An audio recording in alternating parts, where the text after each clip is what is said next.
Are you a newbie in South Korea? Are you thinking about moving to South Korea? Today, we're going to talk about some essential tips you absolutely need to know if you are new or thinking about moving to South Korea. Hello everybody, my name is Ade. Yo, this is David. So this is S Korea 360, where we talk about everything Korea. David, today we're going to talk about tips for newbies. So someone posted on a social media website. Do you mind jumping in? All right, the post read, what tips and advice would you give to someone moving to Korea? And those living in Korea, what are some tips or advice you could give someone moving to Korea? They'll be moving to Korea or Seoul in several weeks. I visited before, but I'm not familiar with the daily life in Korea that you wish you could have known before you got there. You know what? That's very important about something you wish you knew. Right? Like you know it now, but you wish you knew before. Sure. So I'm looking forward to jumping into this. All right. The number one is to learn the basic Korean as quickly as possible. Could be common sense here. Right. So you can kickstart your journey by mastering the basics of the Korean language and being able to communicate, even if it's just the essential, will enhance your daily experiences and bridge connections faster. You know what? It sounds like common sense. It is a very common sense But thing. some people think that everywhere will have a little bit of English enough for you to get by. Korea, there is, but if you really want to enhance your experience here, I definitely would recommend to this person or anybody thinking about coming to Korea, as soon as you come or even before you come, dip your toes into the language. For sure, navigating around and going to places, and a lot of the Koreans here do speak the basic levels of English. So you looking for a hospital, you looking to go to a bar that serves chicken wings, it'll be easy to find, even if you can't speak the language. Right. But if you want a deeper experience of finding a good place to buy certain things, but a better quality, let's say, you need to speak the Korean language to kind of explain your situation, talk to them, communicate with them. Right. And then once these Korean people, the people that you meet, know that you speak Korean, they'll be more likely to be closer to you. Right. And engage in deeper conversations and give you more life tips. Right. Kickstarting your journey with just learning the language is absolutely great. When I first came, this is what I did. My Korean is nowhere near perfect, but it can definitely, more than average, can get me around. But what learning the language did was it helped me get out the house and do more positive things. Yeah. So it was more going to language exchanges. Sure. I know people who've been here long, they're like language exchanges, but when you first come, those are your first connections and sometimes your first meaningful connections. Sure. And learning the language and you're just networking with a lot of people. Yeah. And if you actually show effort in actually learning the language, what I notice is, especially if you go to the bars and going out, if you speak just a little bit of Korean, all of a sudden that Korean person, all of their English tends to come out. Yeah. That's what I've noticed. So if you speak a little bit of Korean, they don't mind speaking English back to you. For sure. One real example is me and Ade, we were hanging out, we go to this bar. If Ade barely spoke any Korean, maybe the owner and us, because we go to these bars often, they'll just say hi to us, maybe buy us a drink.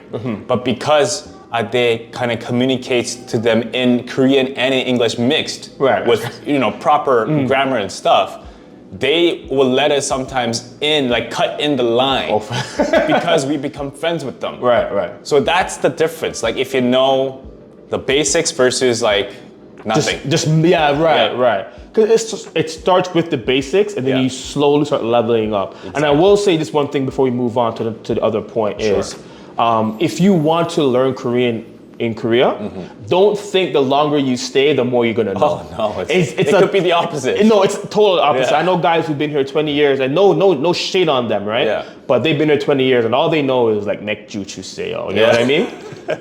If you have to be intentional with the language, it's not something you pick up. Absolutely not.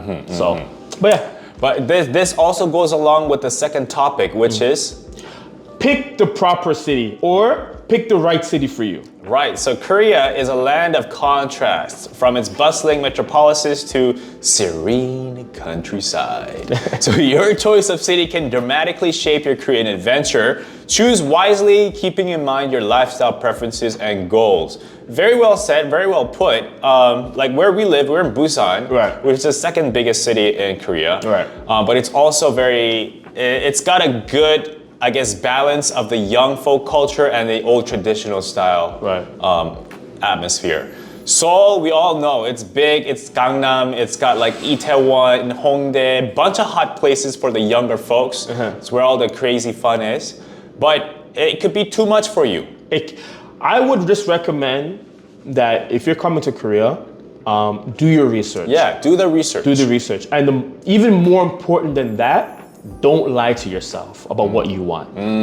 A lot of people lied. I almost lied to myself. I almost said, yeah, I can move to the countryside. I just wanted a job. I almost moved to the countryside, but the recruiter, maybe because of the time difference, they didn't get back to me late. And by then I kind of snapped out of it, right? And I would have moved to the countryside and I would have hated it. I wouldn't have had the same experience, right? So I would recommend just write down what you think the ideal life would be, even if it's kind of far-fetched, and then pick a city that can get you the closest to that by doing the research. Sure. And I wanted a big city, so I did want to move to Seoul, and I wanted to come to Seoul first, but I came through the EPIC program, teaching program, and you can't get placed in Seoul on your first try. Sure. So I went for the second biggest city, which was Busan. And I'm so happy I did. Okay, that's good. I visited Seoul and I'm like, man, this place is amazing for visiting. I cannot imagine living here. Sure. It's a little bit too much for me personally. But because I knew I wanted a city, Busan was still city enough for me, and I enjoy it. And also, while doing the research, it's important you talk to the right people. And what I mean the right people is, if you talk to someone who's only lived in Seoul and said, maybe Busan is not a great place to live, their opinion is it shouldn't be valued because they never lived in Busan. But if you talk to someone who's both lived in Seoul Like and yourself? Busan and said, the pros and cons of each city, that's someone you should listen to. Right. I can't say Seoul is better than Busan or Busan is better than, it's different for different people. Absolutely. So you have to really do your research and you can't take biased opinions from people. Right. Yeah. Right. So do your research, figure out what you want, and don't lie to yourself when it comes to picking the proper city. Let's move on to number 3. Yeah. What is number 3? Number 3 is don't only meet expats. Yes, if you do that, we'll tell you why. Okay. So they said, while bonding with fellow expats offers comfort, diversifying your social circle can provide a richer and more authentic Korean experience. Engage with locals, build friendships, and discover the heartbeat of the nation through their eyes. Yeah, very poetically written here. Okay. But it is true. And we talked about earlier about learning the language too, the basics of the Korean language. If you just hang out with the expats here who speak very minimal Korean language, your Korean language will never improve. And so your social circle will never actually widen either. exactly, befriend local Koreans here who are, maybe their objective is to language exchange, but that's okay.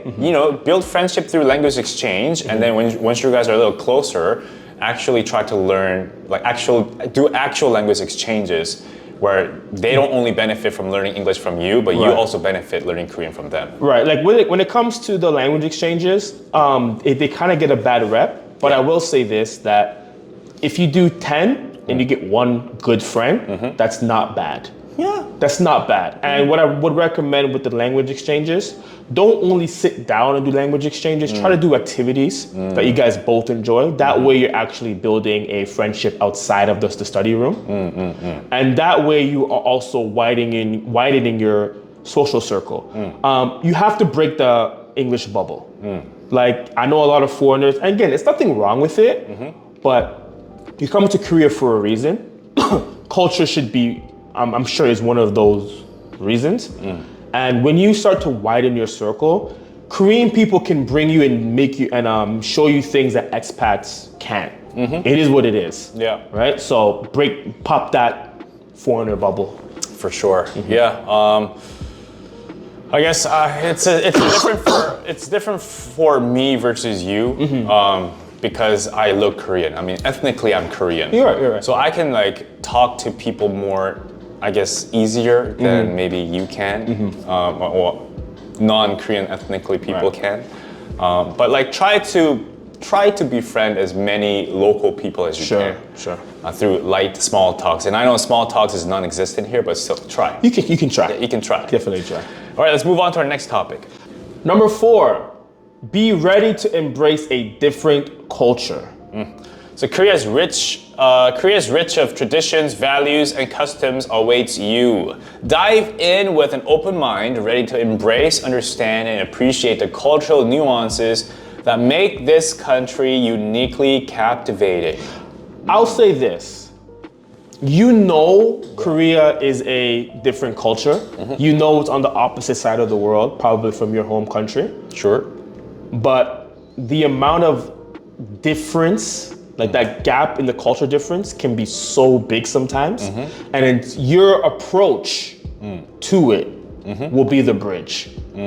How you approach that cultural difference, right? Your mentality, that will be the difference maker of how you will appreciate the cultural difference or not. Like I always tell myself, appreciate the differences, because if there was no differences, everywhere will be the same. Yeah, this could be a tough one depending on your perspective and your mentality, I guess. If you are someone who's quick to give up or quick to get angry, it could be hard for you to adjust. Sure. Being very blunt here. No, for sure. But if you are more of an optimistic type of guy, trying out new things is good for you. Just try to be more open-minded. A lot of the things that you find here might be a shock. It will be a shock. It will be. And you know, the hierarchy system, the different language, the honorifics, that's gonna be shocking as well. The blue bar soap in the washroom where everyone's using, that's a shock in itself as well. I have not touched those things still. Been here 10 years, still haven't touched it. But the more open-minded you are, the more willing you are to, adapt to new things, it'll be easier for you. No, yeah, this was a huge one for me. To be quite honest, it wasn't that much of a gap for me personally, because my dad's Nigerian. Okay. And a lot of the Nigerian culture is in my household. And a lot of the Nigerian culture and Korean culture, there's a lot of similarities. Cool. With the hierarchy, respecting older people, bowing. So when my uncles came over, I would have to bow to them and grab their car keys, park their car, so do all serve them, do all the little tasks, right? Because older people are it's hierarchical. They need to be respected. They need to be respected, right? Yeah. And so that wasn't a big difference for me when I came here and I had to kind of adjust to that culture. Okay. I still had to adjust, but I will say the biggest thing for me was my mentality towards it and how I approached the cultural differences. Okay. For sure, sometimes it gets you upset and sometimes it's just so crazy. Yeah. But I more thought about it as I'm not gonna be angry 20 minutes later. Yeah. Right? Depending on the problem. Yeah. And I'm gonna have a funny story to tell my friends back home. So might as well just write it out and just stay positive about it. Yeah, I've seen people, expats, who've come to Korea with an open mind and they said, I think I've had enough. It comes to a point where it definitely, yeah. They have this breaking point. They're like, I came here with an open mind, expected things to be a lot different, but I think I've had enough. That's when they hit that breaking point. Sure. So when you are coming in to live here for a longer period of time, make sure you are super open-minded, because a lot of the times you're gonna come to a point where you might break down. Right. So come here with that expectations.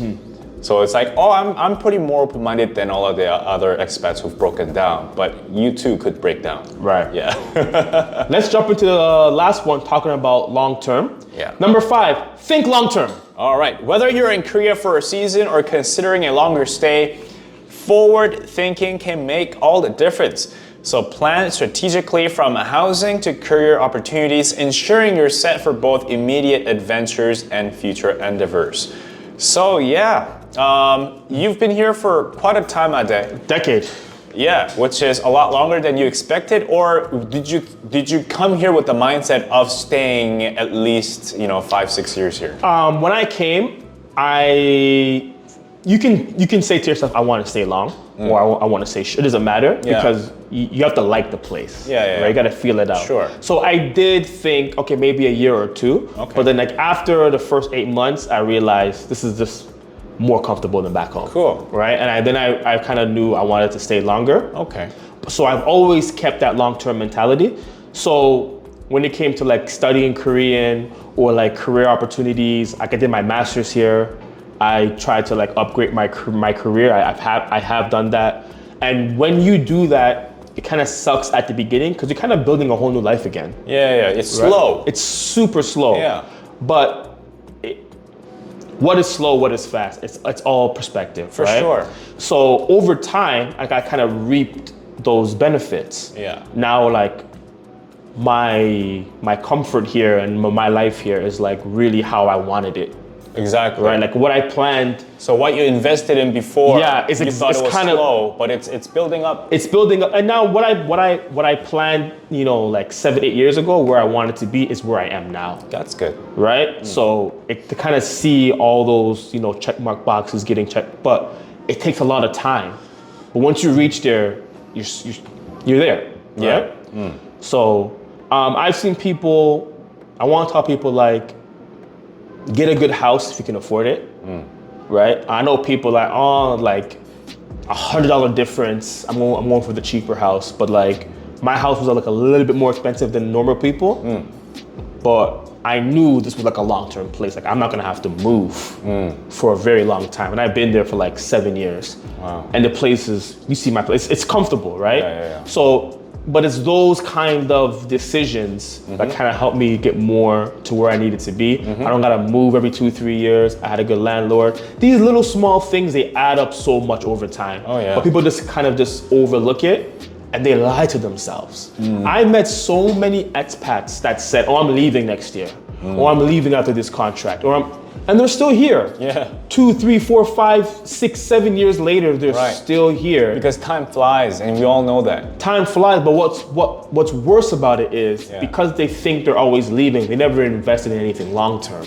So they're always living with that short term mentality, dealing with short term problems, which are way worse than long term problems, by the way. And then they don't get any of the benefit of that long term planning, which kind of sucks. It does. It does. All right. One more thing I wanted to say is also for long-term and a bonus, if you're planning of staying here longer than a year, I would recommend getting insurance. I would recommend getting health insurance. Sure. God forbid, if it's not that expensive, life insurance. And there's certain people you can talk to. It's not that expensive.